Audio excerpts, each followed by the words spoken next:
Welcome and thanks for tuning in to another episode of the Twice Told Tales podcast in the Iran-tastic series. We have Raffaele Mauriello from Tehran, and I'm here in Atlanta, Chris Weaver, and we have Setareh Siddiqui, and she is in Esfahan, Iran. So, take it away, Setareh. So, Raffaele, can you tell us about how you ended up in Iran? How did you first hear about Iran, became interested in the country, and then decided to come and live here?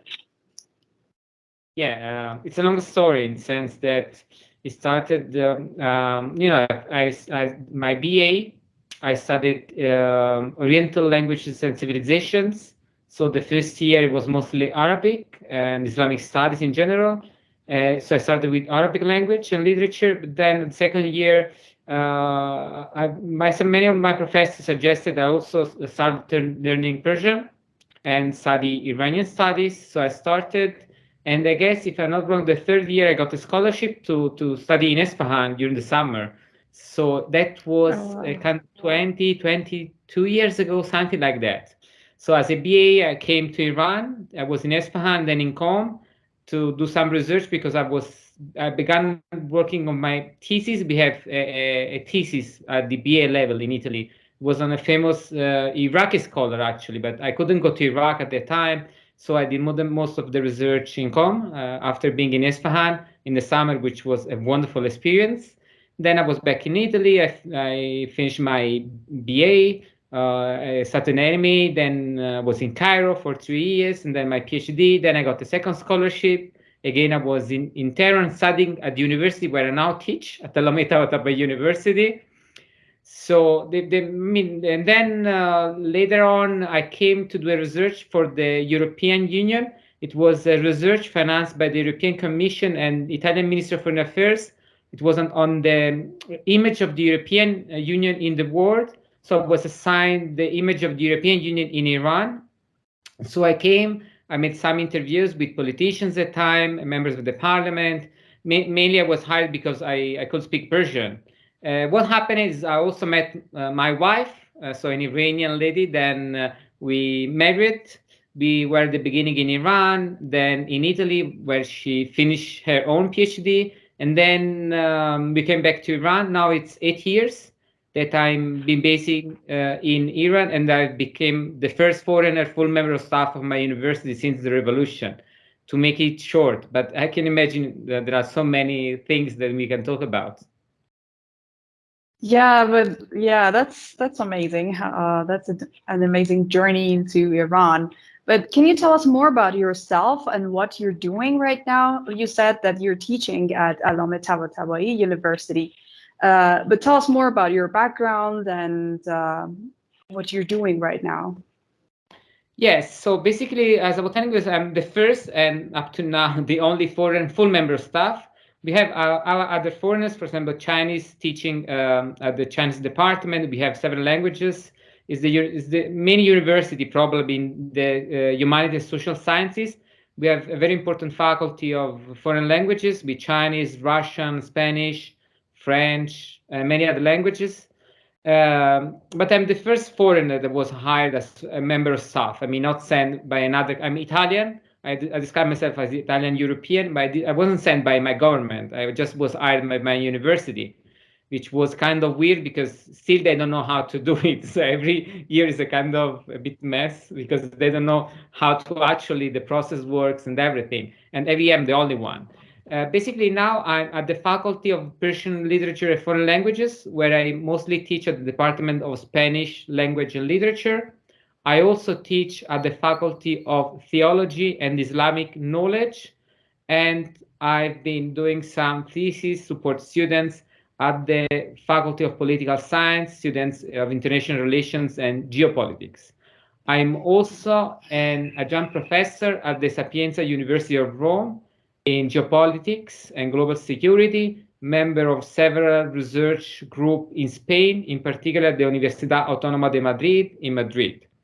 So this is the background. Before I was also for 2 years at the University of Tehran. I was the first foreigner to do a postdoc at the University of Tehran at the excellent Faculty of World Studies, one of the best places in Iran for international affairs and geopolitics.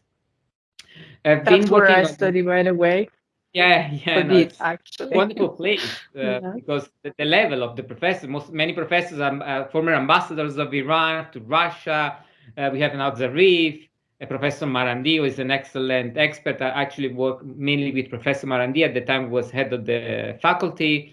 So I've been working on as an Iranian studies expert, as an Islamic studies expert, as a language expert, and international relation expert. So I've been doing a range of things, very complex and time diverse. But for me, to understand such a complex country as Iran and then articulate the civilization as the Islamic civilization in the Near East, you really need a very diverse tool to access different aspects of the issues from geopolitics, international relations, anthropology, social sciences. And because anytime you learn something new, it's very difficult to have a broad understanding of the country and the region, but it's very necessary. This is what is missing mainly when you look at mainstream media or mainstream analysts on Iran. The other difference that I bring in is that, for example, in the case of Iran, so you have, if I can just simplify, Iranians in Iran that gave their perspective, Iranians outside of Iran that gave a very different perspective, but you don't have many things in the middle. Just independent scholars based in Iran who have the experience of the country, who can bring a different voice and different perspective of what goes on. That is what I do that brings me success, but also many difficulties in doing my job because, for example, I've been attacked many times just for being here, basically, if you wish.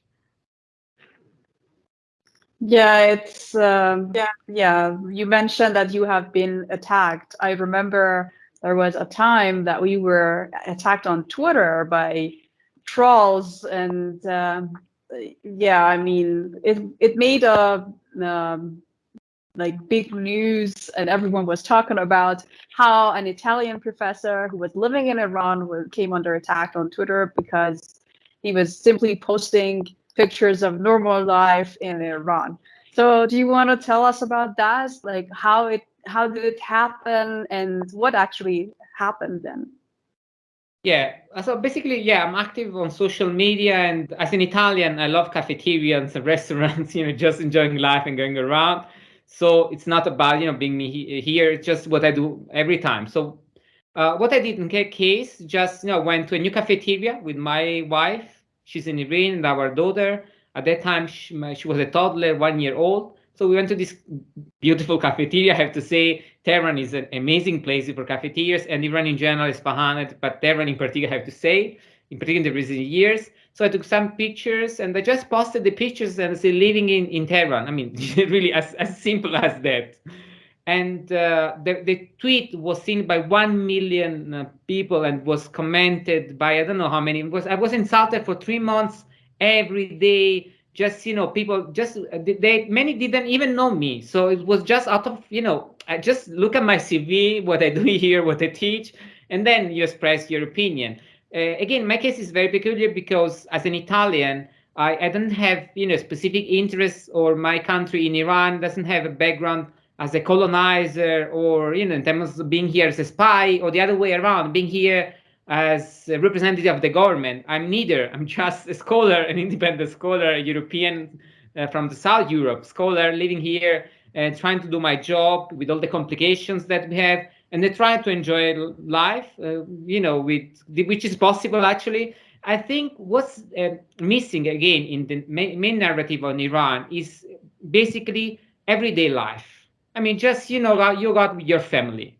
Many people just think about Iran in terms of nuclear issue, the crisis, the great leader, or the Pasdaran, but everyday life, my students, the cafeterias, the parks, they don't exist.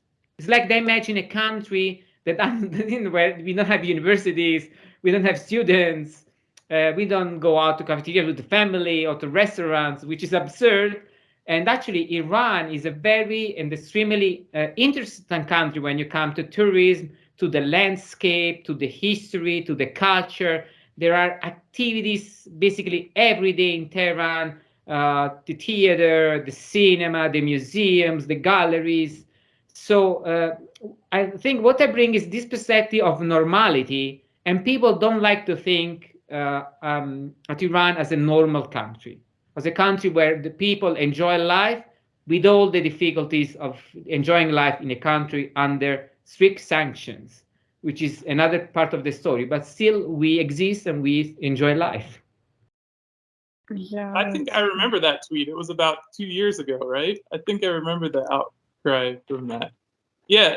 And that was that before COVID or after COVID? It was, if you wish, during COVID, but just after COVID. And actually, one of the points is what it was the first time after a year that I was going out with my wife and our daughter, because we, at the time, we didn't know much about COVID. So we had a toddler, so we mostly spent time at home. Then it was, this slowly go back to normal life. So new cafeteria, open air. So I went there. It's very close to my house where I live in Yusufabad, which is a nice neighborhood, but it's not upper Tehran or lower Tehran. It's just in the middle. So I don't represent. And actually, many people are saying, you work at the embassy. You don't know, I don't work at the embassy. I'm an employee at a public university. I speak Persian. I live here.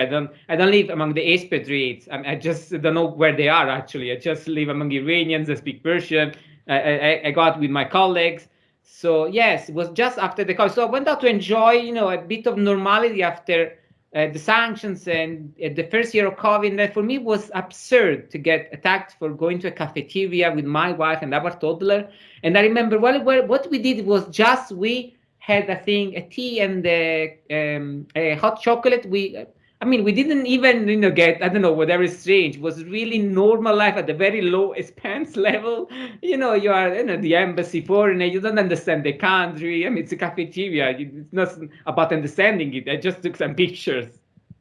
You know what they say in Palestine? They say existence is resistance. And I think what you experienced there was that you were resisting on two levels the global empire, and one is that the narrative always is dehumanizing the object of U.S. Zionist empire, and they can't convince the population in the U.S. to kill or to threaten. Sanctions are killing people, so to destroy another culture unless they think of them as this unhuman or undeveloped, or no way do they relate in the same way by going out to cafes. That's just impossible. So you basically presented people with something, and it may have been just artificial trolls based in Tel Aviv or something, but it may have been real people responding to this kind of cognitive dissonance in their mind because they've been programmed to think that Iran is this backwards country, and there's no way you just went to the one cafe in Iran that looks normal, like that kind of thing. But then in addition to that, you were breaking the COVID hysteria in that you're not supposed to be out. How could people in Iran be having coffee and enjoying themselves when I'm stuck in my little apartment in New York City and I haven't had fresh air for 6 months? So it's like that you were breaking two narratives, two like imperial narratives in that one tweet. So I think that was really a powerful assault, and that's what you got this blowback on. Yeah, you have analyzed it perfectly, actually, because I try to understand, because 3 months every day. So at the beginning I was a bit perplexed. They're trolls, they're real people, because some they were real people. My understanding is what happened began as trolls, then brought in involuntarily, in some cases, actually real people. Some became ashamed of what they were doing, and a few even apologized. Because the point is, what I understood, they were creating this mess. So the people attack me. But I'm a scholar. If you wish, I also won prizes. I have a BA, 3 MA, a PhD and postdoc from Rome University. I've been invited to Princeton University, Oxford University. I published major. I'm not someone. You can search me. You can Google me. It's very easy. And then so what I started doing was precisely that, just posting pictures of my normal life, real life, and the cafeterias. And I understand what you're saying. The other point, and let me stress that about COVID, which is relevant, because at the beginning, I remember Iran was one of the first countries affected by COVID because it's very close to China, and actually also Italy. I mean, Italy was at the beginning. Anyone was attacking Iran, they don't know how to manage. As always, they're the country. They no one, they don't have an administration. They don't have basically a welfare system, Iran, and all this. And then I was out, and actually Iran, on the long run, has demonstrated to have been very effective without putting all the constriction that I was looking at my people, at my friends in Italy, they couldn't get out. In Iran, no one did that. I mean, the state was informing us, the university, we had online teaching, but you could go out and have your basic life actually. So the cafeterias kept open basically, the restaurants, and in the long run, if you look at Iran now, Iran has been better capable, even under sanctions, which is impressive, to control COVID when compared to other countries. And still now, this hysteria about COVID never reached Iran. People were very, at the beginning we had problems getting the vaccines. When the vaccine arrived, even now, people were very calm. They get there. We didn't have, for example, we didn't have in Iran all the discussion about against the mask or against the vaccine. Anyone was, just doing, the government was telling people, you just bring your mask, you just get your vaccine. And anyone was doing it. And I do agree on you, so you have a cafeteria and open space in Tehran. Actually, most of the cafeterias are open space in Tehran. So even now you can enjoy life, get out without all the, the hysteria that you are mentioning that I was seeing from outside in my country or in the United States, in Italy, in Europe in general, but that we didn't experience as such in Iran. What we experienced at the beginning was the difficulty on the previous government to get, all the medical supplies that we needed, but because of the sanctions. But then no one knows how to manage that, but we start getting all the machineries, what was required. And at the end of the day, the situation, I had many Iranians telling me, thanks, you're very lucky because you are in Iran. Iranians outside of the country. So people writing to me from Italy or from the United States, lucky you that are in Iran. It was kind of the world upside down, reality the other way around, which was, to me, fascinating. Well, I think some of the apologies that you may have gotten as a result of that cognitive dissonance is the propaganda narratives that are like the most strange from someone who's aware of. I mean, it's like a hypnosis. It's like an all-encompassing way of creating an idea that doesn't match what you see. And when the population is confronted with what they see, sometimes they just can't even accept it, but occasionally it breaks through, and then they're like, what was I doing? Like, why was a lot of that, COVID exposed a lot of that here, because people, were so whipped up into hysteria by the media, and then as it kind of falls away, they realize, oh, maybe I shouldn't have insulted my grandmother because she didn't want to get the vaccine or something. I mean, it's like it's crazy how it's crazy how the mainstream media, the legacy media, is able to manipulate people's emotions to the point where they'll demonize, other cultures and even their own family, and for not agreeing with them on some minor issues. So it's a really strange world that we're seeing sort of play out post-COVID, especially. But I think also, as a scholar of geopolitics, it would be really interesting to hear you talk about, especially being from Italy, which, like you said, didn't have any colonial relationship, except maybe with, what was it, Ethiopia? There was a little bit of something, but like, it's not a colonial power historically. So, like, how living in Iran, how do you view the Iran-European relationship under the context of this kind of U.S. hegemony or this U.S. diktat? Like, the U.S. really is sort of the reason that any of those characteristics of an official relationship exist. So is there an unofficial relationship that exists that is able to escape the pressure of the U.S., or are we all just victim of this U.S. propaganda? No, actually, if you wish, I also am an expert at the European Commission for a program that they have to support the Erasmus Plus program, where they offer support to institutions in the Mediterranean throughout the world. So I even know diplomats because I also work in geopolitics, international relations as an analyst. And you wouldn't believe, closed door, what many diplomats will tell you about Iran, European diplomats. In particular, in some countries, certainly Italy, but some also Spain, if you wish, and other countries. I can mention Portugal, also on the global level. But in the case of Europe, and you have seen that with the GCPOA. I mean, Europe, beyond all the issues that we can mention, has been somehow consistent in telling the United States to address Iran as a legitimate actor of the international, with all the problems that there might be there, of the international arena, and just get out of this hysterical approach to the issue, because otherwise you don't get anywhere. It's just a bit, look at the facts, look at the situation globally, and just address this specific threat as you address what you perceive as a threat. So there are in several cases excellent bilateral relations between many European countries and Iran.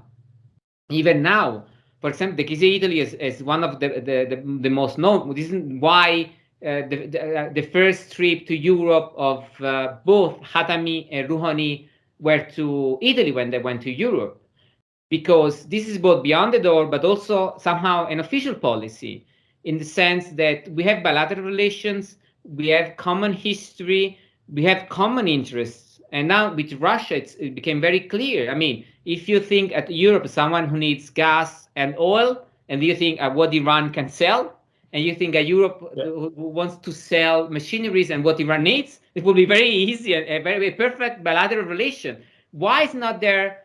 Because we have NATO, because we have an alliance, we have several complications, because many countries, but Europe most generally lost World War II, Italy and other countries. We are still paying that help that we received from the United States, but was many, many decades ago, and now it's become more of a liability. So yes, if you look closed doors, you spoke with diplomats, in many cases that you will get a very different idea of Iran. Still seen as an actor which is problematic, let's say, challenging, but not in terms of we don't understand, the axis of evil, people on camels doing weird things. It's just as a rational actor with its own interests that you can discuss, you can disagree, but very logical if you look from Iran. And if you look at geopolitics from how Iranians look at geopolitics, because you cannot judge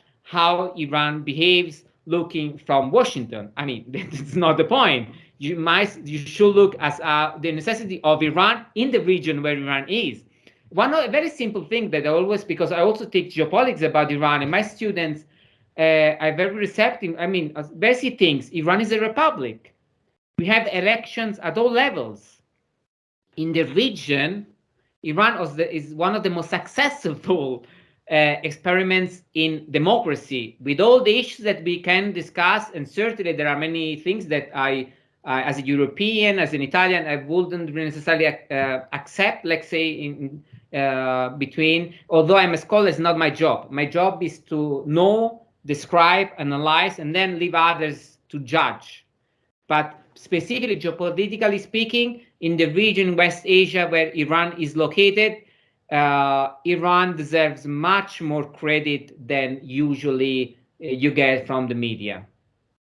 But I think you could, from the U.S., you said it might be hard to judge Iran, but I think if you take a detached approach and if you're not a cheerleader for the U.S. regime, I think you can easily say that the leadership in Iran is more logical than the current leadership, or for a very long time, in the U.S. I mean, you can just hear the speeches, and they're actually full sentences. But I think the other thing is, Iran, like you said, under COVID and under so many things, has been put under illegal sanctions, and yet they've through COVID and other, they've managed to achieve a stability. And also, like not bow down to the economic and financial mafia, the IMF, and all these pressures that are put on so many countries. They've managed to keep non-aligned, to keep separated. So I think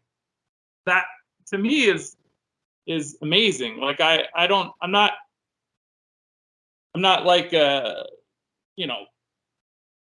saying I'm praising Iran and saying that I'm shifting loyalties and trying to become an Iranian or something. I'm just, which is what Americans would attack you for doing if you say anything good about Iran. I just think the stability and power of the regime, to the government in Iran to oppose the regime in the U.S. is astounding, considering how many countries have been completely obliterated by U.S. power in the last 20 years. It's just, I don't know. Do you have any insight on how Iran's able to do that? Like, what? That is a good question. So many people have been asking me, many Iranians have been asking themselves, if you wish, in the sense that certainly, historically speaking, I'm a historian, Iran has been very consistent as a cultural civilization. You can discuss the wording, but in what they call the culture of resistance, which is real, in the sense Iran has not always been able even to keep the state as such, but that always the identity and the culture. Even when Iran got invaded, it was able to withstand and actually to bring in and to change the process that they call Iranization. It's difficult to explain, but it's real. In the sense, Iranians are very capable in this respect, sometimes creative, if you wish, to make of problems an opportunity.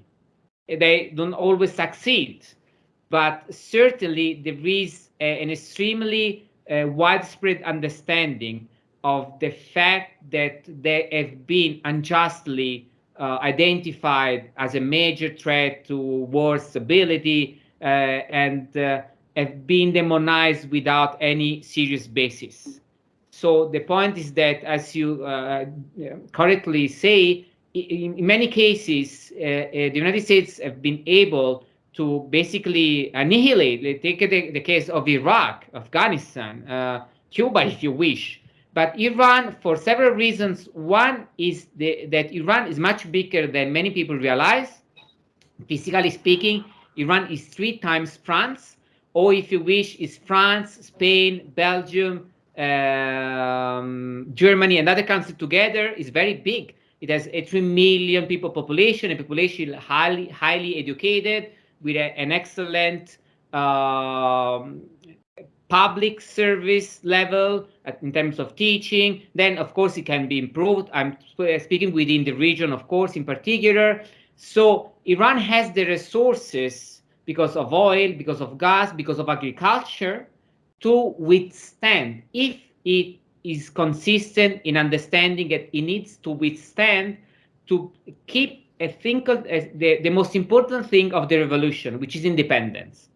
Iran has not been necessarily successful in all the aims of the revolution, but certainly what Iran gained from the revolution was independence, and it is the only fully independent country in the region. There are other countries, they have a certain level of independence. Turkey, but Turkey is a member of NATO. Saudi Arabia, but Saudi Arabia is protected by the United States. Iran is fully independent. It fully controls its territory. It fully controls its resources. This is why the United States problem with Iran, not because of the culture, not because of the supreme leader, or not because of any real, secondary issues, just because they're not used to an independent country wanting to have bilateral relations on a basis of reciprocal understanding of the fact that both countries are fully legitimate actors of the international arena. Actually, it's been so successful in Iran that now that Russia is facing problems, I don't want to delve in the issue of Ukraine, but Russia is facing problems because of the sanctions. Russians have been asking Iranians for help in terms of how you have been able to, avoid some aspect of the sanctions. So this culture of resistance even now is even exporting it, if you wish. And there are countries as relevant as Russia who are trying to learn. I know about Venezuela because I also teach about Latin America. I know that Venezuela has been very active in trying to learn from Iran. So in terms of this culture of resistance, this culture of independence, certainly in this respect, Iran has been extremely successful. Do you think part of that, like for me, when I look at it, for a while, having visited Iran, like as an American, and I'm sure Europeans would feel somewhat like that, is like the idea of a theocracy is really kind of difficult, especially for Americans, because the idea is church is separate from the state, and the state shouldn't interfere with religion, and it shouldn't be a part of the state. But in Iran, the theocracy, how I've come to understand it after thinking about it for a long time, is that the aspect of having religion as that unifying cultural theme is the key difference, because in Russia they don't have, it wouldn't be a theocracy. In Venezuela it wouldn't be a theocracy. So they don't have kind of like a shared moral glue. And a lot of Iranians who are opposed to the current Iranian government are more aligned with like the Shah would be critical of that. They would be the ones saying that, covering your hair or whatever is oppression, and they would have this whole thing where you need to be more like the West. And I think that to me seems like a big problem. Like you were talking about cultural preservation. If you say that in Europe, you're a crazy right winger. You're not participating in the project to homogenize everything into one global mass where there is no cultural difference. And so I think in Iran, when you stick up for a religion and you say we're a religious country, and you because religion and culture are often tied, you protect this culture of resistance. Do you think that is could you elaborate on that? Or Yeah. So let me, I do agree on part of what you said. I have personally disagree on something else, in the sense that although it might sound weird, I don't describe Iran as a theocracy, in the sense that I am an expert of the constitution, an expert of the political system in Iran, and for me, it's not a theocracy. I can delve into it. What I agree on is that certainly Iran, religion in Iran is extremely relevant, which makes the case for Italy, if you wish. Actually, there is something that Gramsci said about the role of the Vatican and religion in Italian national identity. And you find something very similar in Iran's national identity. So, and actually, modern Iran was born out of what was considered revolution, the Safavid revolution. And that was melting about what being an Iranian and being a Shia Muslim. So religion is a fundamental aspect of national identity and culture, which helps protect the country, certainly. And you have to consider, even this respect, when Iran in the past faced enemies, at the beginning there were the Ottoman Empire on one side and the Uzbek Empire on one side that were Sunni. So religion played a role even within Islam itself, from the perspective of Iran as a cultural identity and the state. So I do agree that religion plays a fundamental role in culture in Iran, a positive role, if you wish. Although I don't describe Iran as a theology, in the sense that in Shia Islam, in particular contemporary Islam, but throughout Shia Islam, there isn't a single source of emulation. They call it marja taqlid, in the sense that Shia has a very complex, where there is something that you can, they call it in Persian ruhaniyat, which is very contemporary actually. There's something that looks like the clergy, but even the word clergy, I don't use the word clergy for Iran. It's different from what we have in the Vatican. Why? Because there isn't a pope. There are sources of emulation. There are several of them in Qom, several of them in Iraq. At a certain point, we had a very important person in Lebanon, Fadlallah, that died several years ago. So the head, for me, the leader here is the head of the state. This is what the Constitution says. So he's also a religious figure, but he's not the only religious figure in Iran. And actually, for some believers, is even the most important religious figure. There are other Ayatollah in Qom that, from a religious perspective, not a political perspective, but yes, from a religious perspective, many people in Iran believe are more relevant than the current head of state, the Sistani in Iraq. So in this respect, I don't describe Iran as a theology. And the constitution of Iran says that the leader is, when you consider the law, is equal to the other citizens of the country. How can be a theocratic system where the leader is equal, legally speaking, with the other members of citizens of the country? That is not a theocracy to my understanding of theocracy. Yeah, Yeah, that's that true. So, makes one sense. second. Sorry, one Maybe, second. Yeah, I maybe, have Raffaele's picture frozen. yeah, Raphael, we heard you, but I think, could you tap your video, like turn your video on and off? Like just Yes, tap sure. the video mute and then Second. unmute it. Maybe that'll start your video again. You got your audio, so that's good. But Okay, the video, okay. just Yeah, like the pause audio is it perfect. and then start it again. Yeah, okay. Yeah, that's great now. Okay. Oh yeah, perfect. Okay, so that's really interesting. About I'm not well versed on the concept of theocracy, but I do think that the council that they have in Iran that uses religious, or at least a sort of consensus value of religious morals to make judgment, I think is a key component of how it's a key component that's missing in other countries where morality is judged in a very sterile, sort of inhuman, or in like non, where there's nothing greater than the physical reality. When you bring, even though the U.S. talks about God all the time and everything, it doesn't really bring it to a religious context. It's God as this.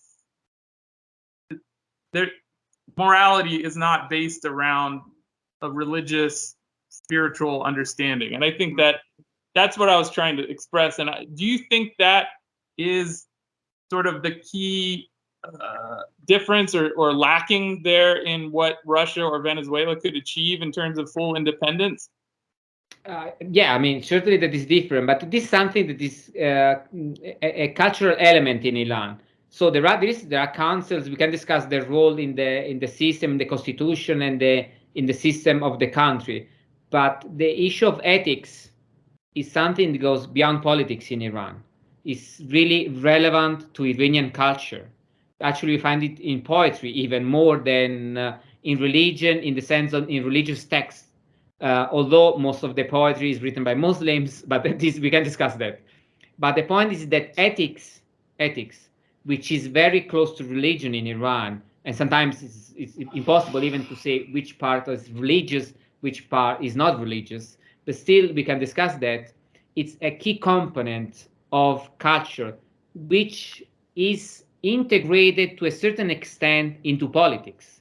Yes, but still, again, that comes from the cultural specificity of Iran, which is one of the problems. I always tell people that, when they talk about Iran exporting the revolution, like it or not, that is impossible in the sense that the Iranian revolution is very linked to a territory and a culture, which is very specific of Iran and cannot be exported like it or done, because it's very peculiar. Yes, you can try to learn from the experience of Iran, how they institutionalize, how they try to protect the country, which are the bases, and then to see what you can do in your own case. So be it Venezuela, be it Russia. Even I remember I've been told the case of Chavez, which is, I mean, very known. I won't delve with this incredible former Latin American leader, that when came to Iran, was asking in Qom, so how you do that? Can I send people to study in Qom and to learn your way?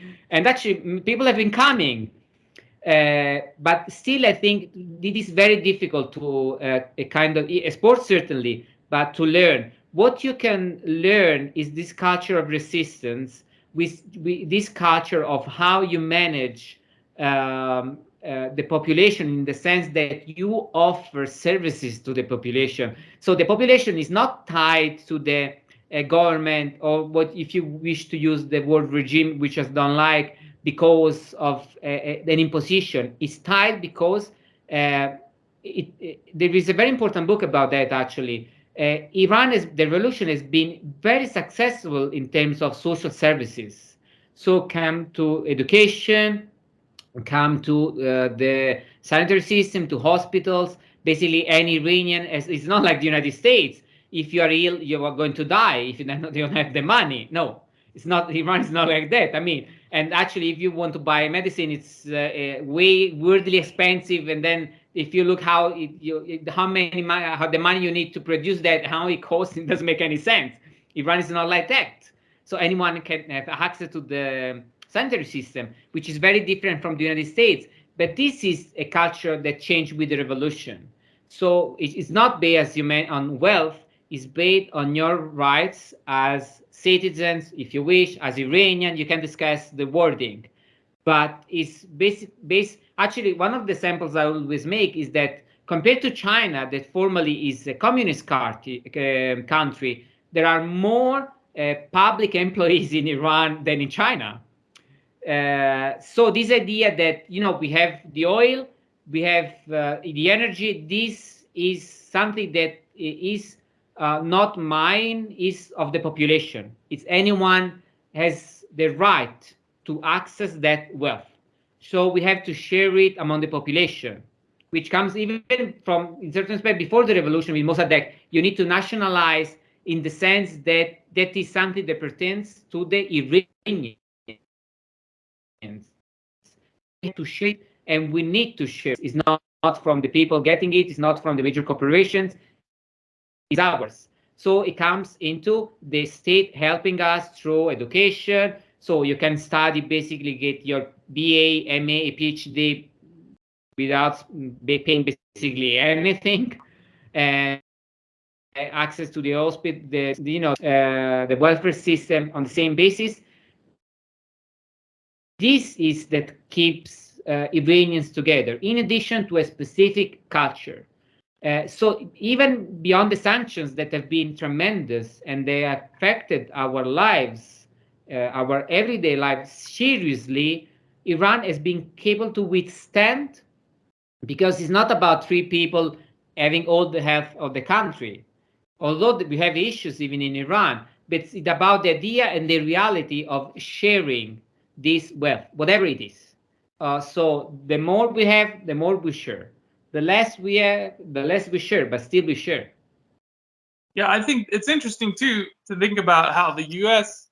came to be, because it also came to be through a revolution, and we have a lot of nice words on paper, about rights for people and about the Constitution. Those are very, very good documents, but when you have an ethics, or at least the perception of ethics, when you're managing the population, it all determines. I mean, it's all based on the perception of the population, and when you have ethics based in, I think the U.S. the ethics in the U.S. doesn't really exist anymore, and the population doesn't believe that it exists. So, that's why corporations can just, they can just tell you to die because you can't afford their overpriced medicines, and the law says, okay, well, that's okay. Where in a place with actual real ethics, or at least who is a place that's trying to maintain the perception of real ethics, would not allow that to happen. And so what do you think it is in Iran that allows for that ethical, or that social cohesion to exist? Because I think that's one of the things the West really wants to destroy in Iran. That's the key to get in there, is to make that social cohesion break. Yeah, but social is the key word. I mean, in Iran there is a society. When they talk about, actually they generalize this a problem in Iran about the West, that we can discuss that. They mean the United States mostly, actually, is about the individual, in the sense to the individual at the death. I mean, individual ethics doesn't mean anything if you're not part of a society, if you not understand yourself as part of a community. where your neighbor, the people working with your university, have the same humanity and the same rights. It's not about I own more, so it's the pub. I remember one time I was very surprised in Europe, even in Italy, to see a publicity. It was IKEA, which I like. I mean, generally speaking, but it's about they were selling the idea of the pub of my house. My house as a life that is my estate. I mean, I'm the king of what? I mean, it's a society. You are part of the society. And ethics makes sense only if you apply it as a member of your society. So if you are keen to your neighbor, if you're respectful of your the people working with your university. I don't know, for example, what happens in the United States, but for example, I was very happy when we have a very good structure. Was, for example, a swimming pool at my university, a perfect structure. You go there, you meet your colleagues, you meet anyone working at the university. So the cleaners, we share the same swimming pool, the same timetable. I mean, we are equal. It's not about, I'm a professor, so the professor go from 6 to 7. The cleaners don't go to the swimming pool, or I mean, whatever else. It's about, this is the swimming pool of the university. Actually, sometimes you can bring your family if you wish. Although there are issues about the separation of men and women, but we can discuss that. But yeah, you have children coming, the child of the cleaner, the child of the professor, mingling together. This is the idea. It is not always perfect. I'm not by any possible definition telling that it always works, but certainly that is the approach. Then it's up to any Iranian to apply it and to make it real. But in the United States, and I lived in the United States, it's not like that. It's very upper class, lower class, the cleaners that live there, and the professors, and then I mean, there is no the idea of the society.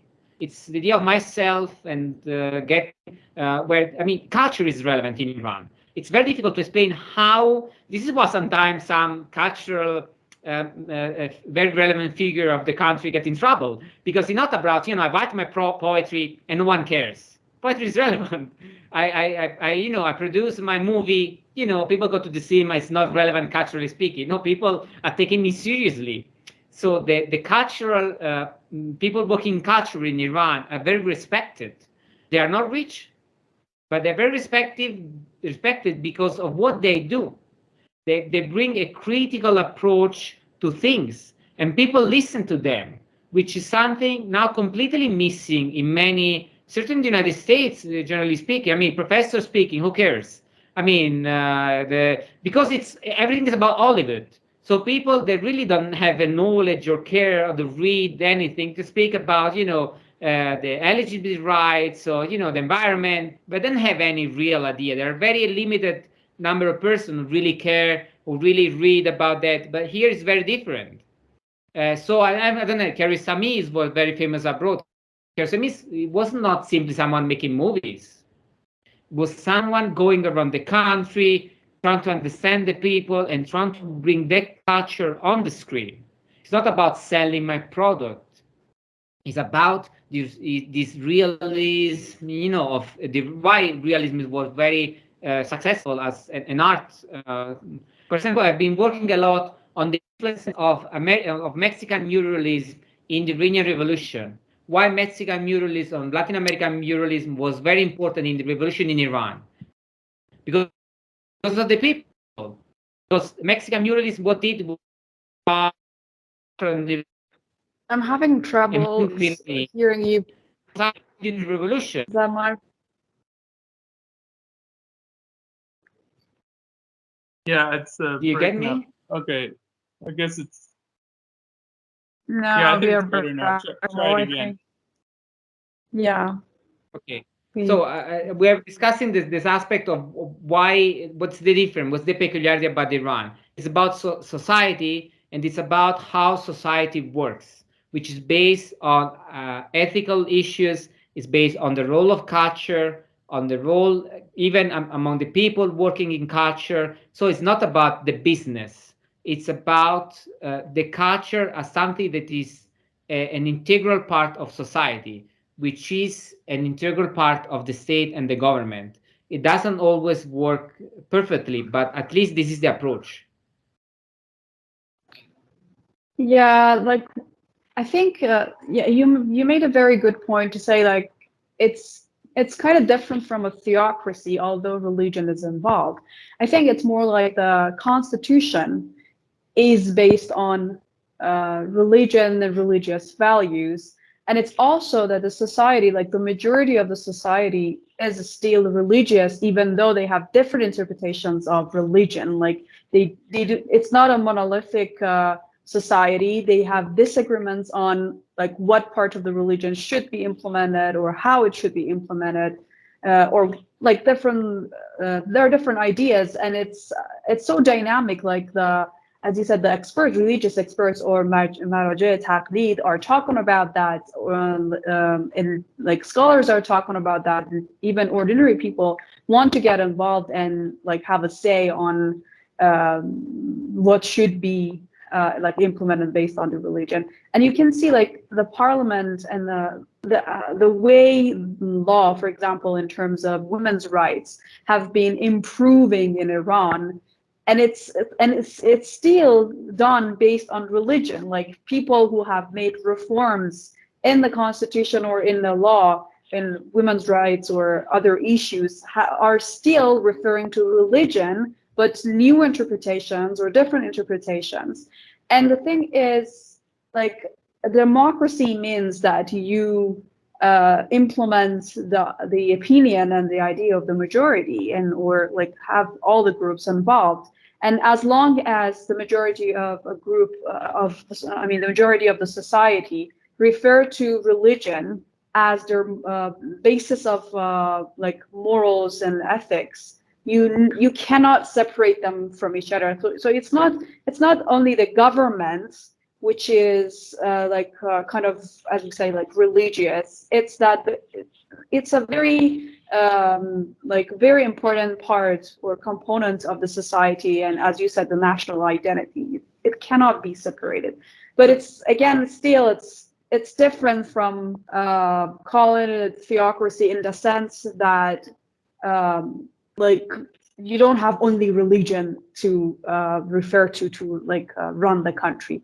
You know, even the constitution, we had elements from the French constitution. Like it's not, I mean, there are different elements to it. It's not only religion or only Islam. Isn't that what Mao did though? He like recognized that too, is that if you shift people away from the religion that's outside of the state, then you gain more power as the state. And I think that's what the West has been doing. They've shifted that narrative, not necessarily, I mean, not to create a state religion intentionally, but that's what's happened. Like it's shifted away from another focal point so that the state has more manipulated. And so Iran actually has cohesion as a society, and the state has less control over that. And where in the US, it's the opposite. I don't know if that's. Yeah, exactly. That's what I think. Like, I think like I want to hear Raffaele's opinion on that too, but I think that's how I feel about it. Like, as an Iranian who lives here, I think it's still religion, which is like the benchmark for assessing like officials' performance too. Like people, when they want to criticize, for example, the government officials, they also use, I mean, there are people who use religion to say like you're not complying with religious values or morals. So that's where you're like not serving the people or serving the society. Yes, I mean, in the sense that, I mean, yes, of course, with this idea, there is the way to try to dismantle the country. So one of the ways is certainly to separate religion from the people and identify the state with religion and then call it a theocracy. To my understanding of theocracy, I'm having yes, problems Iranians hearing you. are very religious. This is a big. Let's. Can you hear me now? Connection is apparently a little weak. Just give me a second, Yeah. okay? Just let me check. Sure. Just a second. Sorry to interrupt you, but it's that, yeah, we didn't hear you very well.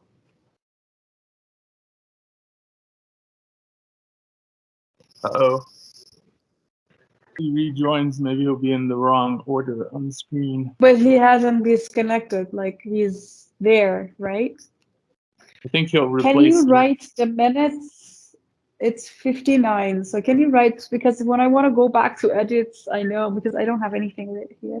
Let me see. You can just scroll through. You'll see your face become the full screen, so you'll know you can just scroll through the timeline.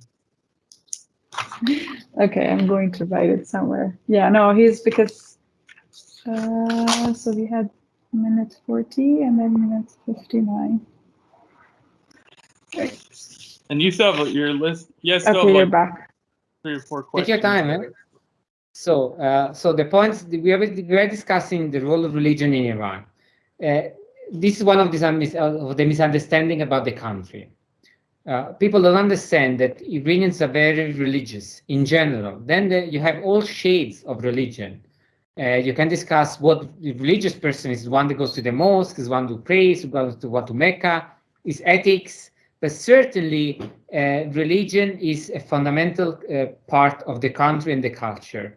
And as Setareh was saying, even people, the reformists in particular, if you wish, the famous Iranian reformists now outside, mostly they're very religious actually, in the sense that even within the old discussions, women's rights, in most cases, it's about religion. So it's when even Iranians want to attack certain aspects of the government, they are not attacking religion per se. They are attacking certain interpretations of religion, or certain persons or certain components of the government or the state, but not religious per se. It's not that we don't want Islam anymore or we don't want Shia Islam anymore. It's not at all by any possible definition like that. Yeah, that's true. You mentioned that sanctions have affected your life. Can you elaborate on that? How has sanctions played a role, and how you also mentioned JCPOA? And did JCPOA in any way relieve the sanctions as someone who lives in Iran, but also as an expert in geopolitics? Can you elaborate on that? So yeah, the JCPOA was not perfect, but it brought some positive consequences in Iran, in the sense that it wasn't applied. Actually, the United States and the famous international community, which basically is the United States and Europe, didn't apply seriously the JCPOA. Iran was very consistent in sticking to what they had signed. The United States, from the beginning, actually implemented a very small part of the JCPOA. Still, that was very important. I can make a very simple and concrete case. Since I came as a professor and then there was a GCPOA, we signed several memorandum of understanding with Spanish university, Italian university, European universities to send students abroad.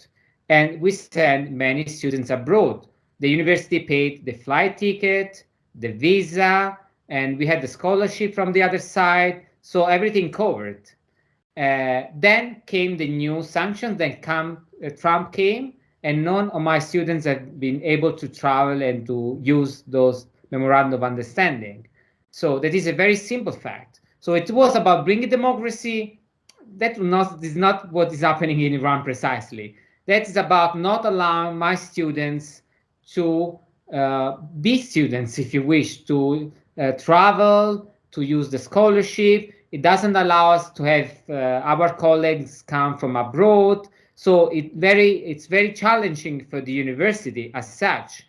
Generally speaking, our purchase, the way we live has been. I'm a public employee. I work at university, so I'm very much of the middle bourgeoisie, if you wish, and the life of my life and my colleagues has become very difficult in terms of our level. The standard of living has gone down, although we still keep going and we still enjoy life. I have to say, in the sense that despite all the sanctions, despite that we cannot afford, for example, to travel as we did before, we cannot afford some things coming in particular from abroad, thanks to the fact that Iran has a certain capacity, industrial capacity.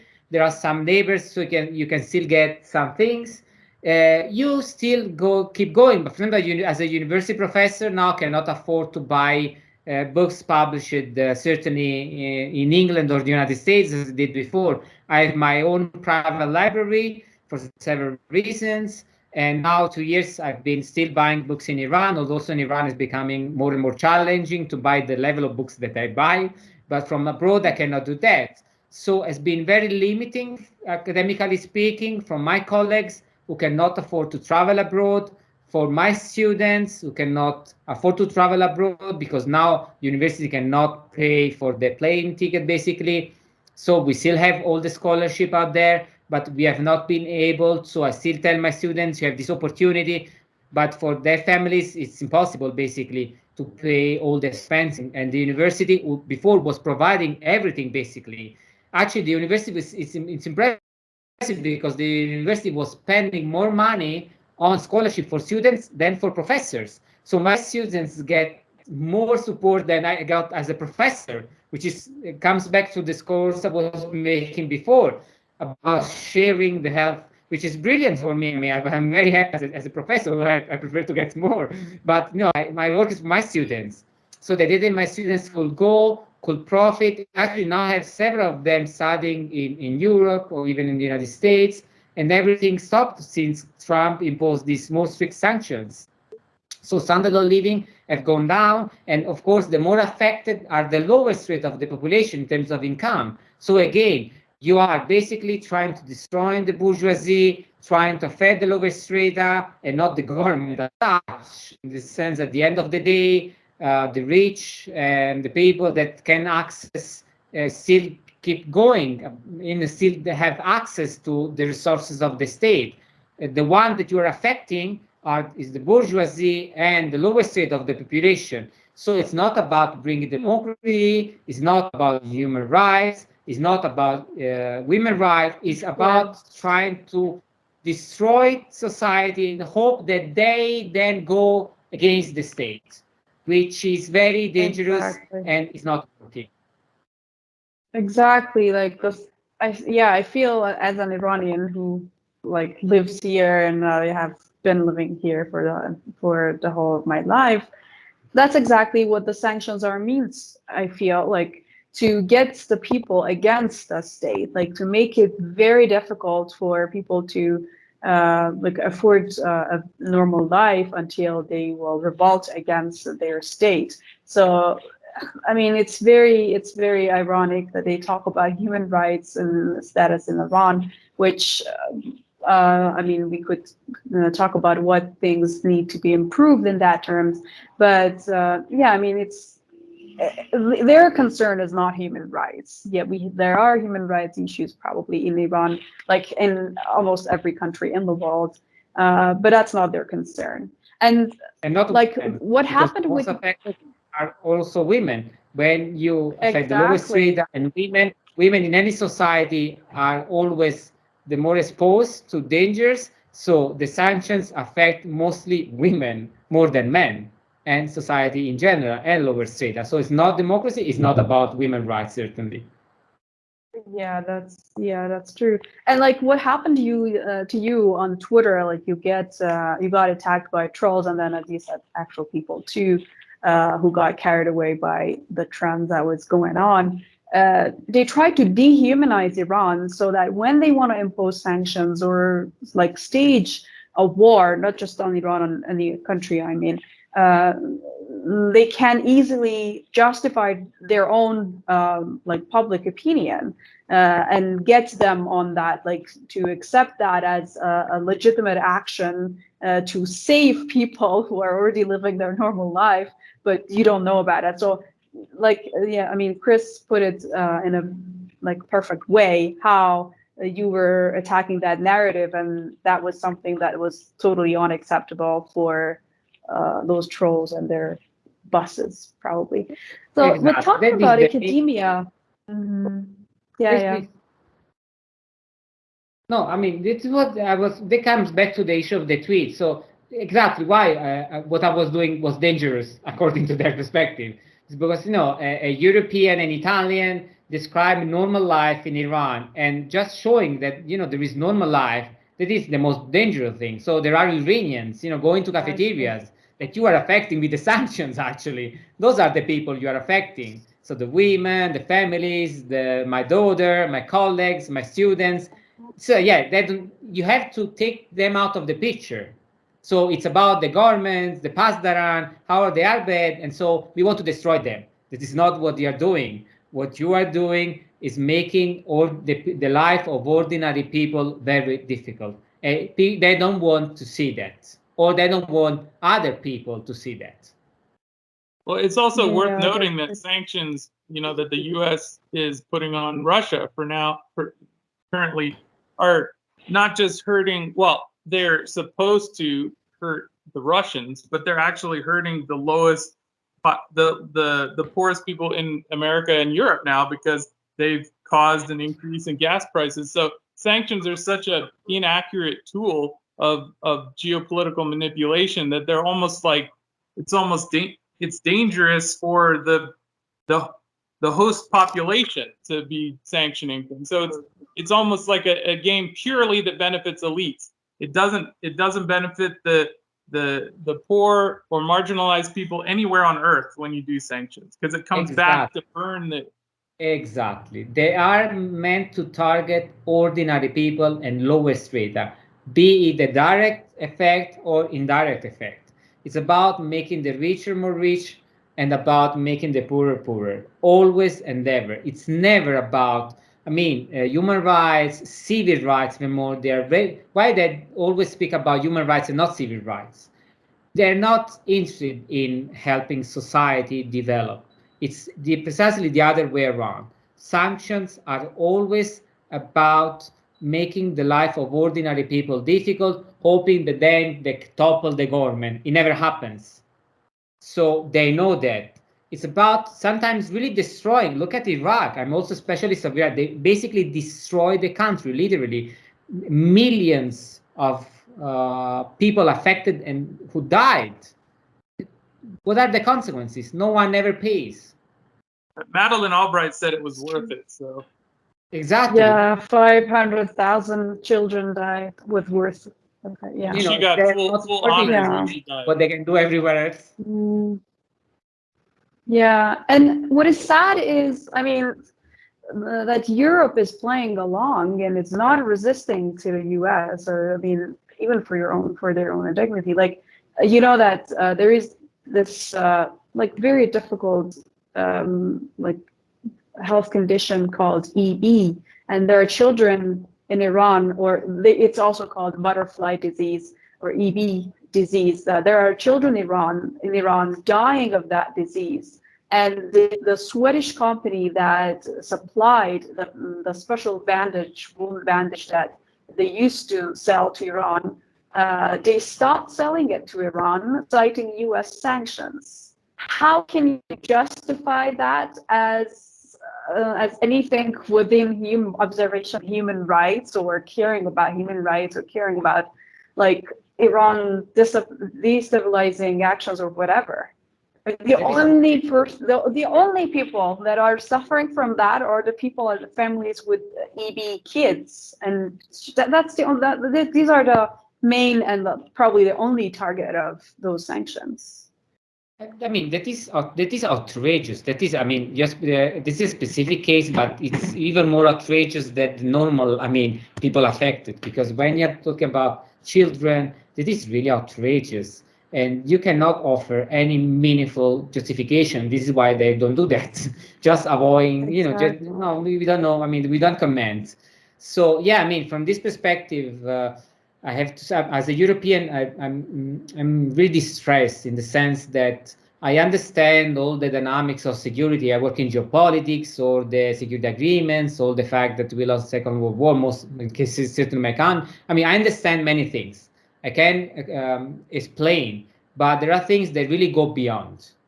And the sanctions are really affecting the brother of my wife, I told you my wife is Iranian. My brother-in-law is a doctor, works at the public hospital here in Tehran. So I know very well all the challenges that he faced during the COVID and he's facing now. And that is outrageous. That is outrageous. And where are the media telling this very important story? Where are the media in Europe telling people, okay, we are imposing sanctions, but there is this consequence. Are you sure that, do you agree with the sanctions? This is why they have to take the population out of the picture, normal people out of the picture, the children out of the picture, because otherwise, believe me, many Europeans certainly will not agree with the sanctions. It's impossible. If you tell the story about, the bad government or the bad Pasdaran or whatever, or the great leader, and then, people say, okay, they want to change, they want to help the Iranians, but where are the Iranians? And then they bring the three Iranians that are outside that for any specific reason are against the government, the regime, or whatever. They have the right to speak, but it's why the focus is on them and not on Iranians within the country or on people who have access to Iranians within the country, because they cannot show people suffering, people who have problems having access to the welfare system. My students cannot travel. They cannot tell the story, because when I go to Europe, when I give a lecture, whenever I try to speak, and people hear that story, their reaction to the sanctions is very different. This is why the media are relevant, and this is why the media are a complete failure, basically, in Europe in this respect. They are completely failing to do their job. Then we can discuss the responsibilities. I wish the Iranian government did more. It's challenging, of course, because then you have the journalist. I know the story comes for 2 days, goes to speak to a certain person. I understand. But still, if you want to tell the story, you need to still allow people who are genuinely interested in telling the story to access the country. You have to have journalists in Iran. So from this perspective, allow me also to tell that the government and the state should do more.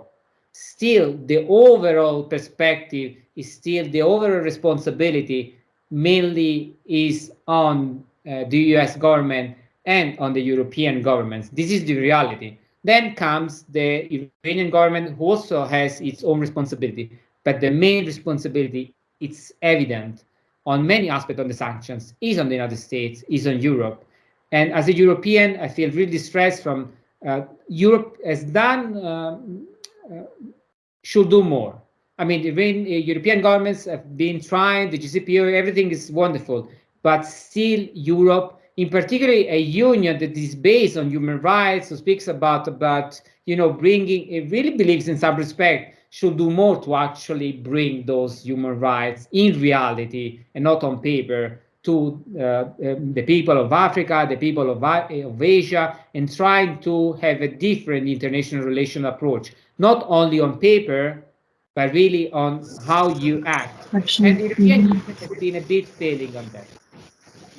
I think that case really brings together the power dynamic too, and it shows the misperception of independent Europe.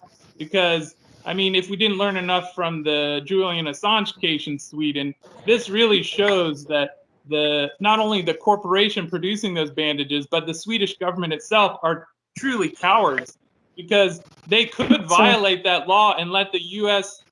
Try and penalize them for that and make the U.S. look shameful for trying to penalize them for helping children, but they don't even take that first step to violate that law, which is an illegal law to begin with, because it's just the U.S. Unilaterally sanctioning Iran. And Sweden that company could easily say, no, this is our ethics. We're not going to harm children. We're going to export this. We're going to make a profit also. And then let the U.S. come out and shame itself and say, oh, no, we want those children to die. But they don't even do that. So it's really, really hard for me. I lived in Scandinavia for a while, and it's really hard for me to see how subservient they are, because in theory, that part of Europe and Europe as a whole should be able to contribute a lot to the world. But the U.S. holds them down from doing that. And it's really sad for me to see. How do you feel about that, being a European?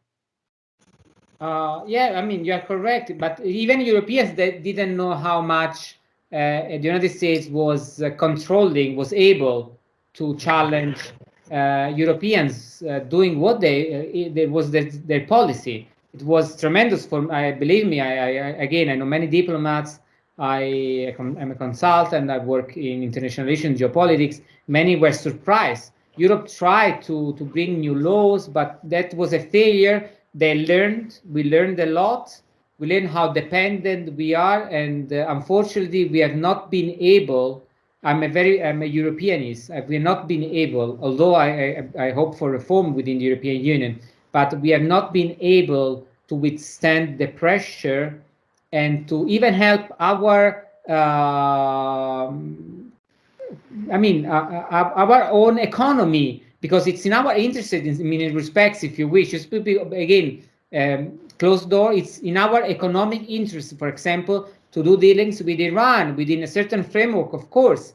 But we have not been able even to bring our national or our the interest of the union, because the union is young. There is much to do. We don't have an army. We are in a financial system which is mostly directed from the United States. Things are changing, and it will take time, unfortunately, in general speaking, unfortunately for the European, unfortunately for the multilateral system.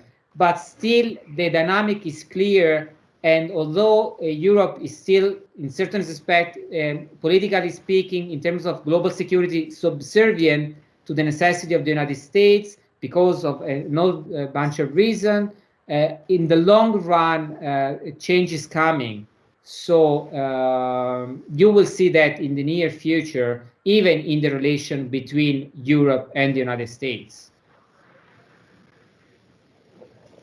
One question about academia that I should have asked earlier, but as an academic who has experienced the university and the academia in the States and Europe and in Iran, how independent do you think the academia is in Iran?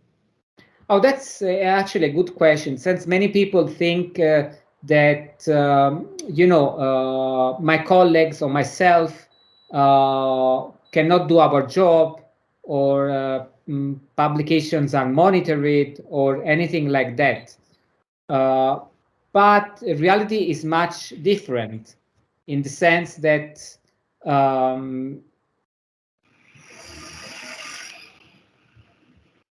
I don't know if you have my screen, because I think it froze. In the sense that Where you're back now. Okay, there is, of course, there are sensibilities. So professors are aware of certain, if you wish, called the red lines. But in terms of research, in my case is that I've been able to do all the research that I wished, in the way that I wish, on the subject that I wished. And it is mostly the case also of my colleagues. Yes, there are some things that, for example, they prefer to avoid for a whole bunch of reasons, but there is much research going on in Iran. For example, in particular, if you wish, in international relations, in geopolitics, there is much way to improve in the human sciences for a whole bunch of reasons. But and in this respect, there is much to develop in Iran compared to the global standards. Of course, if you speak again in regional standards, Iran is much ahead of other regional actors. But if you want to hope for to have the highest standards that you can imagine, there are some sections of academia that must be improved. There are some sections where there is excellency. I'm thinking about engineering, I'm thinking about medicine, pharmacology, international relations, geopolitics. They are very well developed. There are even some aspects of excellence. There are some other aspects where much more should be done. I don't know, European studies are. We still don't have European studies basically in Iran, which is weird if you consider the relation with Europe. China is a new actor now; it is improving. in terms of literature. There is a lot of work on Persian literature, but very much little about other literature, on Indian literature, if you wish, on French literature. Much should be done. In this respect, the country should open up more. But academia, I also lived in Egypt for 2 years. I've been doing research and spending time in Lebanon, in Syria, in Iraq, in Tunis, in Turkey. So regionally speaking, Iran has been doing a good job, but there is much way to improve. Standards should be more widespread, and more importantly, but this is a challenge, Iran should be more able, also by themselves, to address standards at the international level. In the sense, they are very easy at doing that in Persian, but unfortunately, in terms of the global effect of writing your publication in Persian is limited because of a whole bunch of reasons. Persian is a very important language, historically speaking, but now, globally speaking, there aren't many scholars speaking Persian. This is a problem. So you have to write more in English, but you have to write more in French. Basically, there are very few Iranian scholars writing in French or in Spanish, almost no one, or in Italian or in Chinese. There is way to improve there. There is a challenge because most of the publication system is controlled basically by the United States and Great Britain. So when you propose certain topics, they don't wish to publish it. It's not about not being able to do it. This is why I always tell the Iranians, why don't you go for other languages? Try to do that in Spanish. The limitations are not the same. Why don't you do that in Italian? The limitations are very different. Why don't you do that in Chinese? There is much way to improve in terms of language learning, or to differentiate, if you wish, language learning. Actually, the leader has been insisting a lot on that. I mean, you like to learn English, that's wonderful, but why don't you go for Spanish, for Italian, for French? But in that respect, no one listens to the leader, at least when it comes to learning other languages, unfortunately, which also demonstrates that this theocracy, or the leader says anything and anyone else, yes, of course, we do that. The narrative should be a bit different. Yeah, that's true. Yeah, I wanted to actually ask you, and you already mentioned that I have had friends in the academia whose manuscript have been rejected only because they came from Iran. And I also edit articles and papers, and they have had the same problem. I mean, and he said it's because of the hegemonic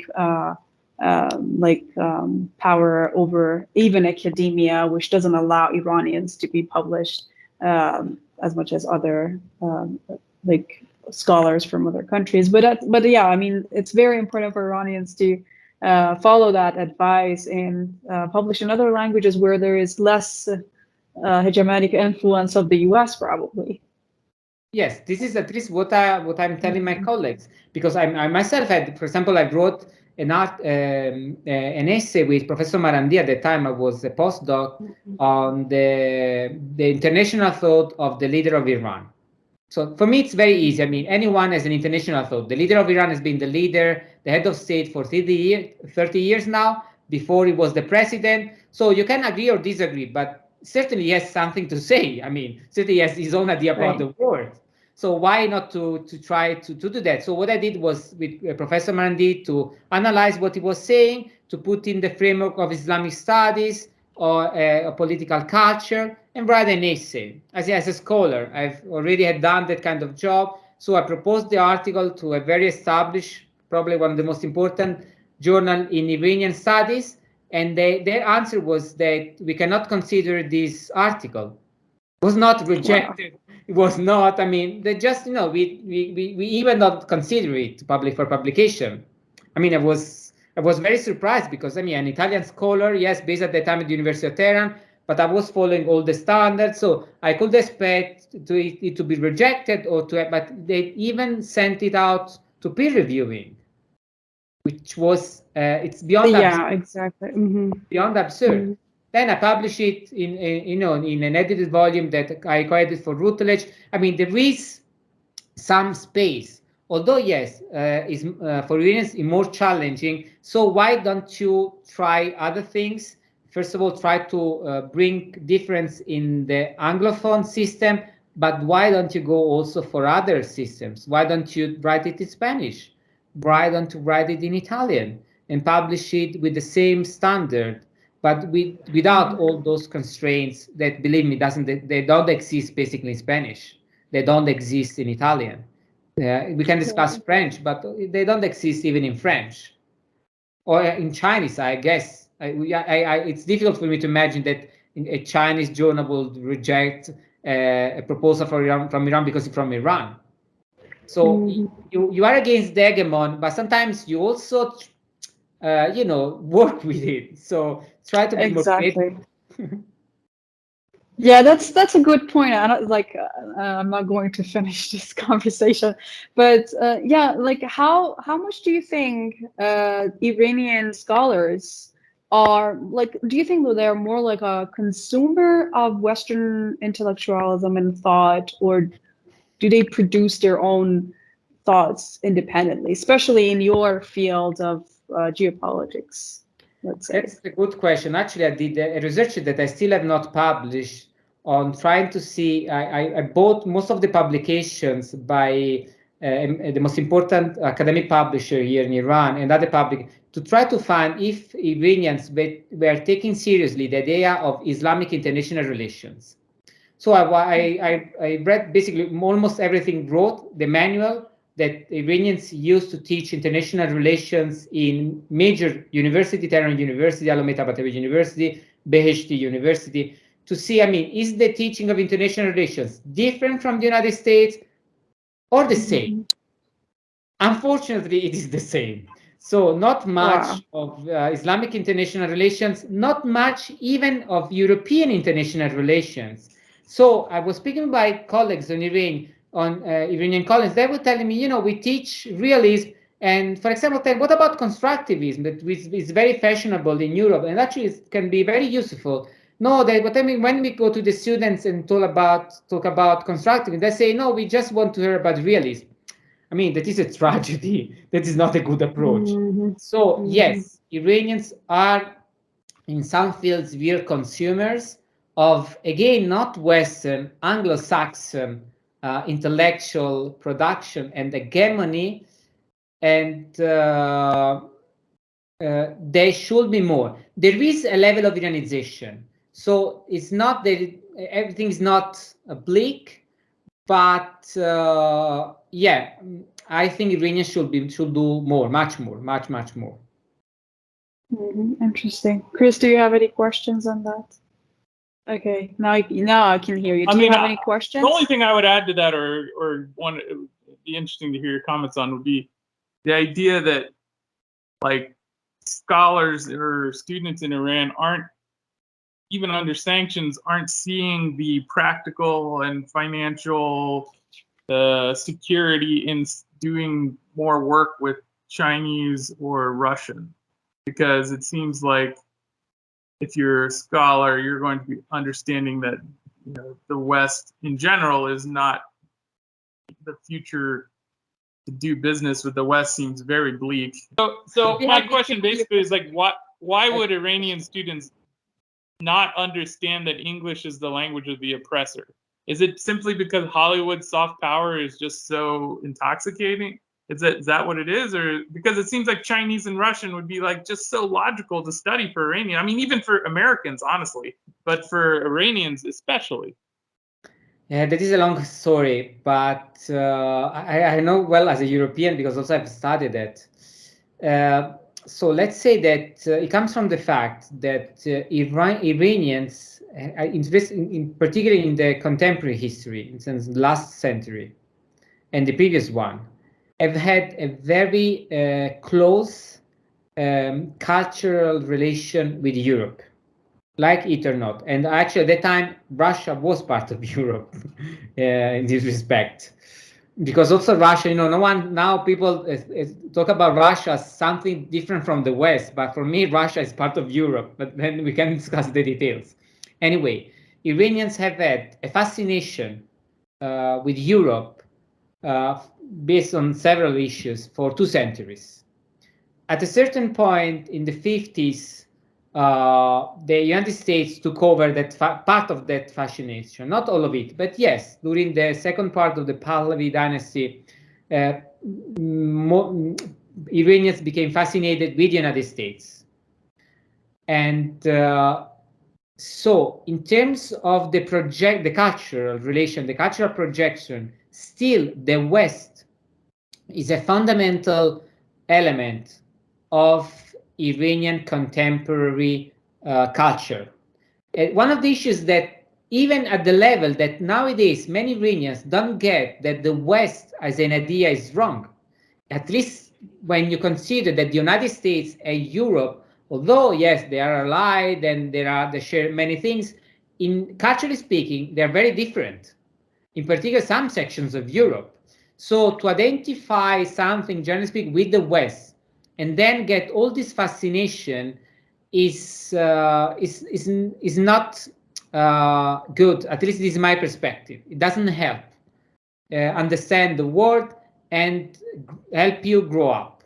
So in this respect, the government, the Iranian government now speaks a lot about this, the Asia pivot that the United States wants to do.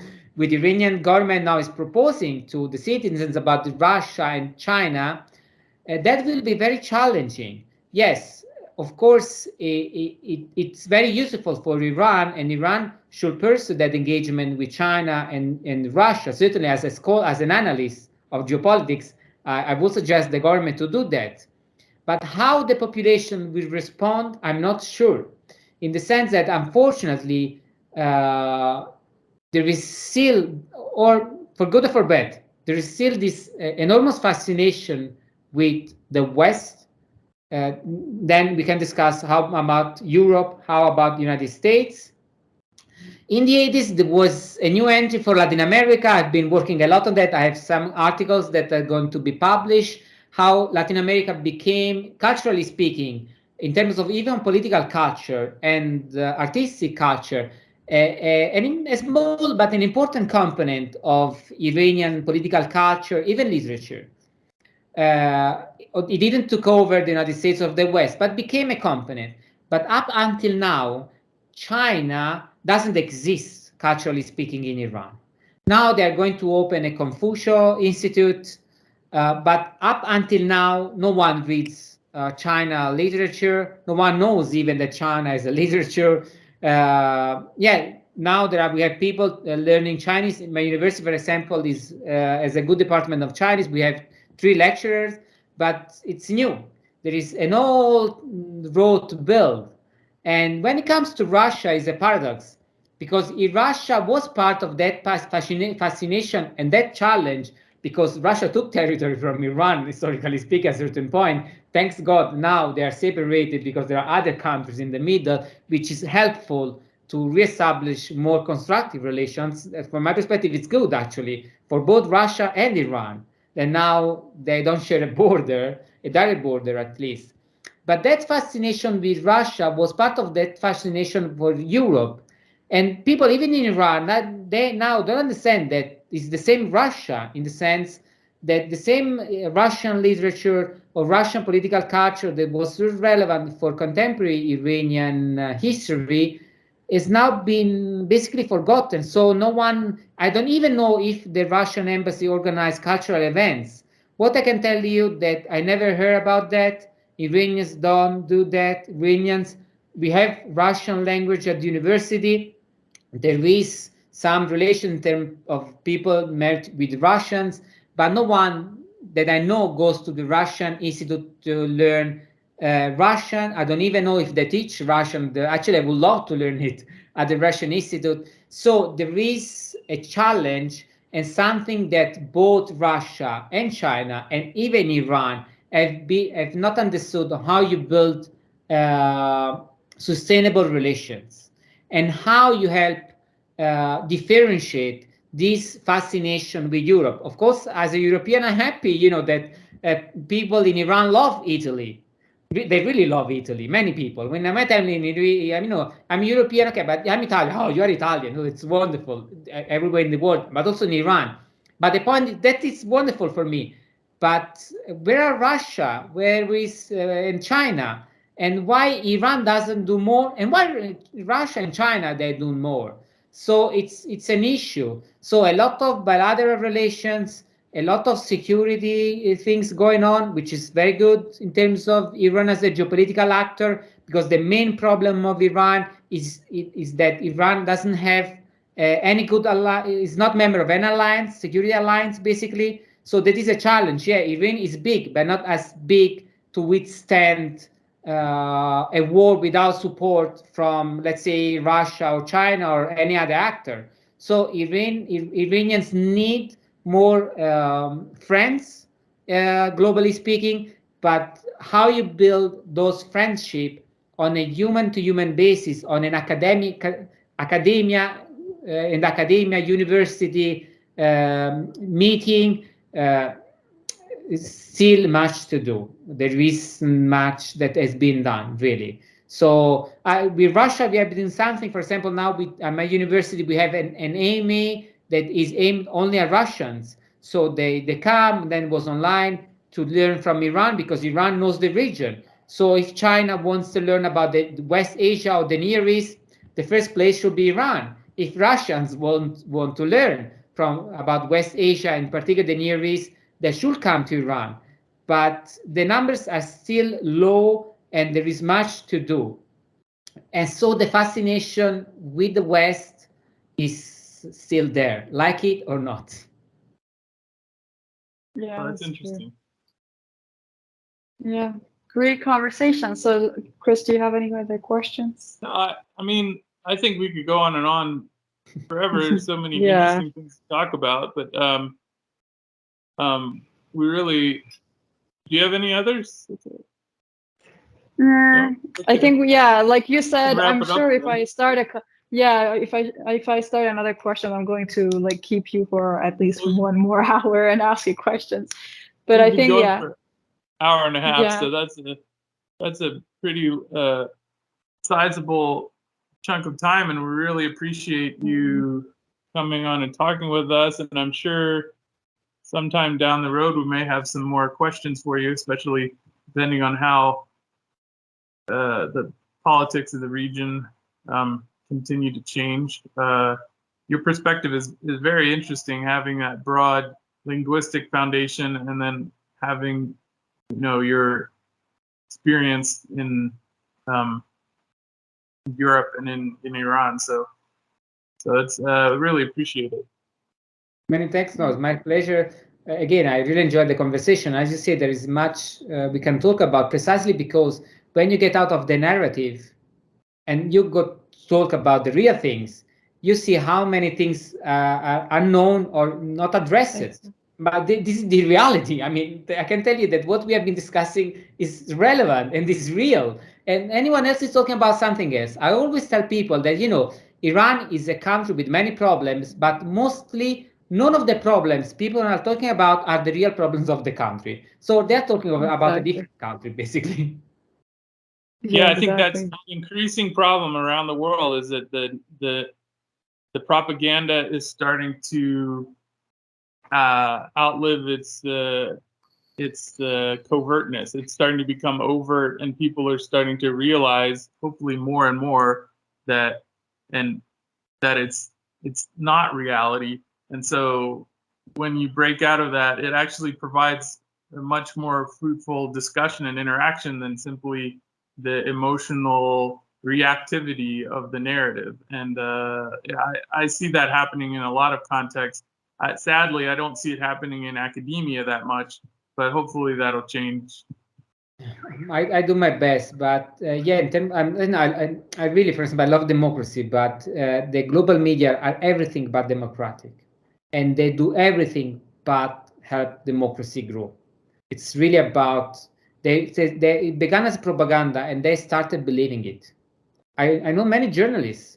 At the end, sometimes some of them realize that, but not many, and they actually sometimes really believe the propaganda. It's incredible to me, but I see it clearly as propaganda. They really believe it. It's not about they're not good intention. I mean, it's really they believe the propaganda, which is incredible to me. They don't understand how the sources come to them, how the picture that they use for the story was actually put there to be that kind of picture about Iran, the Chadori woman with the murals of the U.S. embassy. So, but Yeah. it's a package. They don't see the package. I see the package very clearly. But there's some hope in that, because when the propaganda starts to come back inside and create this self-fulfilling sort of death spiral, it has to end at some point, because you can't have the whole population just continuing into some kind of psychosis and not have that end. That is going to come to a terminal end. But I think what you were seeing is like what Noam Chomsky described as the manufacturing of consent, where you have the media hires the people that believe the lie, because those are the ones that will support it. So it's not like you have to have journalists lying to people. That's not how it works. You manufacture the consent by hiring the people who believe the lie and then putting them up front. So you get true believers who are actually promoting this stuff, or people who are nonchalant and they don't care. But you don't have a propaganda machine where you would envision like a state power telling journalists what to say. It's even more scary than that in the West, because people believe that it's free. This is what I'm telling you. It's I as a Democrat, for me, it's very scary, and it's not at all healthy, and tells a lot also about the level of democracy that now we have in Europe and the United States. Because if these are the media, and then in terms of democracy, that's not very promising, let's say. Yeah. Well, I guess we'll leave it there. And thanks for tuning in to another episode of Twice Told Tales, the Irantastic series, and we'll see you again next time. Yeah, and if people want to follow you on social media, can they follow? Where can they follow you? They can easily Google me. It's not difficult to find me, actually. I'm on Twitter, Instagram, Facebook. I have my own personal website. Just Google me, my name, surname, and add Iran. I will pop up. Great. Thank you so much for your time. It was great having a conversation with you. Many thanks for inviting me. My pleasure.